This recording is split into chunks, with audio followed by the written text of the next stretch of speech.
The Plymouth Roadrunner was built by Plymouth between 1968 and 1980.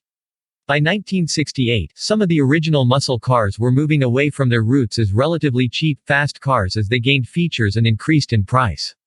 Plymouth developed the Roadrunner to market a lower-priced, basic trim model of its upscale GTX. The 1968 models were available only as two-door coupes, but later in the model year a two-door, hardtop model was offered.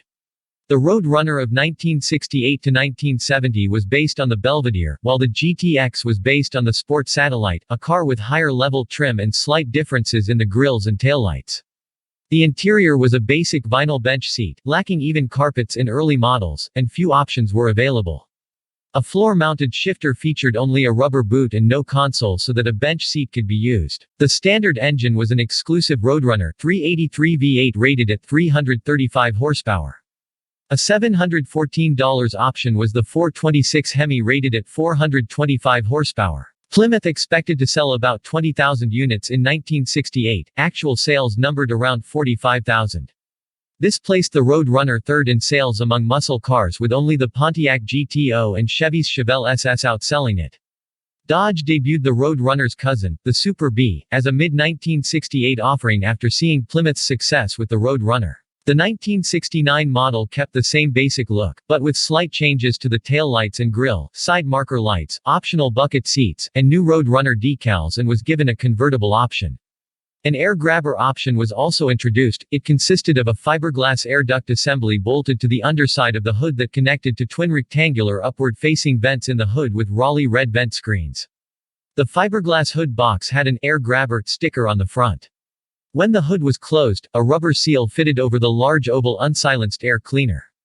A decal with Wile E. Coyote saying Coyote Duster was on the air cleaner lid. The assembly ducted air directly into the engine. The vents in the hood could be opened and closed via a lever under the dashboard labeled Carb Air. A 440 engine option was added to the lineup at mid-year. The 446 pack had no wheel covers or hubcaps, only stamped steel black wheels with chrome lug nuts. It featured a black fiberglass lift-off hood with 4 hood pins and a large functional hood scoop with a red sticker on each side saying 446 barrel. The scoop sealed to the large air breather. All cars had a Dana 60 rear axle. The Plymouth Roadrunner was named Motor Trend Car of the Year for 1969. Roadrunner production for 1969 was 81,125. The 1970 model year brought new front and rear end looks to the basic 1968 body, and it would prove to be another success. Updates included a new grille, a cloth and vinyl bench seat, hood, front fenders, quarter panels, single-piston Kelsey Hayes disc brakes, and even non-functional scoops in the rear quarters. The design and functionality of the air grabber option was changed. A switch below the dash actuated a vacuum servo to slowly raise the forward-facing scoop, exposing shark-like teeth on either side. The engine lineup was left unchanged although a heavy-duty 3-speed manual became the standard transmission. This was to be the second and last year of the Roadrunner convertible, with only 834 made. Sales of the 1970 Roadrunner dropped by more than 50% over the previous year to around 41,000 units. The declining sales of Roadrunner and other muscle cars were the result of a move by insurance companies to add surcharges for muscle car policies, making insurance premiums for high-performance vehicles a very expensive proposition. Also, Plymouth introduced another bargain basement muscle car for 1970, the compact Duster 340, which was priced even lower than the Roadrunner, and its smaller engine qualified it for much lower insurance rates. During the 1969 NASCAR Aero Wars, Chrysler first fielded the Dodge Charger 500 that featured aerodynamic improvements to a standard 1969 Charger. Later in the season, Chrysler and Dodge debuted the Dodge Charger Daytona. Dissatisfied with the performance of the 1968 Roadrunner, Petty Engineering had asked the Chrysler managers for 1969 Dodge Charger 500s and Charger Daytonas for the 1969 season. The Chrysler managers told the Pettys that they were a Plymouth team. The Pettys signed with Ford within days, and Richard Petty and Petty Engineering won 10 races in 1969 and finished second in the NASCAR Points Championship. To meet NASCAR homologation rules and also to bring Petty Engineering back to Chrysler, it was decided that Plymouth would get its own version of Dodge's Winged Wonder for the 1970 NASCAR season. The Plymouth Superbird. NASCAR required a manufacturer to build one unit per dealer. Production was 1,935. The Superbird was based on the Plymouth Roadrunner. The Superbird used the front fenders and a modified hood from the '70 Dodge Coronet that lent themselves better to the nose design. The special nose added 19 inches to the overall length, and the trunk spoiler was more angled and higher than the Daytona's. Despite the success of the Superbird on the track, 1970 would be the only year it was made. In 1971, the bodywork was completely changed. The interiors could be ordered with 6-way power leather seats, thick deep pile carpeting, and additional soundproofing was installed.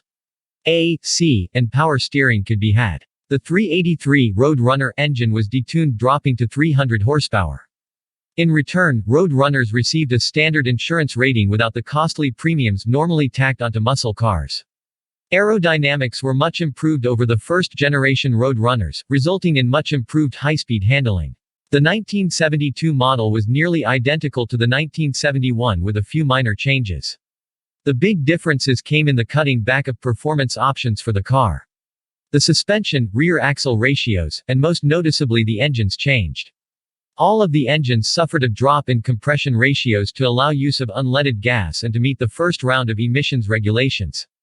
The 1971-72 Roadrunner sheet metal was used by several NASCAR racing teams for their race cars and ran well on the circuit during the 1971-74 seasons.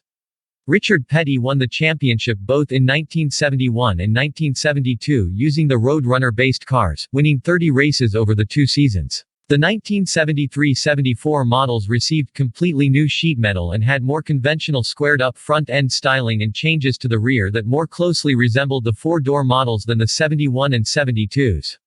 In addition, the interior options included retaining power seats and windows as well as offering plusher carpeting and seat covers, moving the car to a slightly higher level of luxury and moving further away from muscle car status.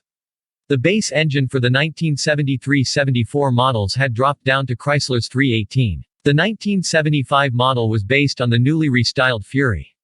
Like the Fury, the Roadrunner could be ordered with plush interiors, a rally instrument cluster in the dashboard, power seats as well as windows. The Roadrunner came with a blacked-out grille and a special stripe treatment to distinguish it from the Fury, as well as a heavy-duty suspension with front and rear sway bars. As before, the 318 was the standard engine, although the name of the model the Roadrunner was based on changed from Belvedere to Satellite to Fury. The Roadrunner remained AB body through 1975. While the Roadrunner name was planned to be on AB body in Plymouth's published literature for the 1976 model year, the name was transferred to an optional appearance package for the all-new Volare. In 1976 the Roadrunner name was switched to the two-door model of the replacement for the compact Duster series. The new F platform was marketed as the Plymouth Volare and the new Roadrunner became primarily a trim and graphics package.